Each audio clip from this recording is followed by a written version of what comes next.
नमस्कार. आंब्याचा सीझन आता संपत आलाय, तरी अजूनही मी आम्रखंड काही बनवलं नव्हतं. म्हणून म्हटलं चला बनवूया. त्यासाठी मी दही घेऊन आले आणि ह्या फडक्यामध्ये असं बांधून यातलं सगळं पाणी काढून घेतलं आणि 15 मिनिटासाठी हे असंच बांधून ठेवलं. यावरती जड वस्तू ठेवली, म्हणजे सगळं पाणी कसं निथळून जाईल. मागे एकदा ना मी दुकानामधून आम्रखंड आणलं होतं, पण त्याची चव काही मला जास्त आवडली नाही. म्हणून म्हटलं चला घरीच बनवून बघूया.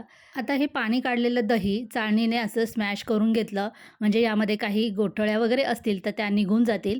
आता आंबा कापून त्याचा गरसुद्धा चाळणीने स्मॅश करून घेतला, म्हणजे यामध्ये काही शिरा असतील तर त्या निघून जातील. आता यामध्ये आवडीनुसार आपण साखर घालून घ्यायची. साखर आणि वेलची पावडर घातली आणि मस्तपैकी हे फेटून घेतलं.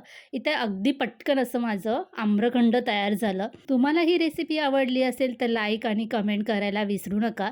चॅनलवर नवीन असाल तर चॅनलला सबस्क्राईब पण करा आणि तुम्हीसुद्धा या आम्रखंड खायला.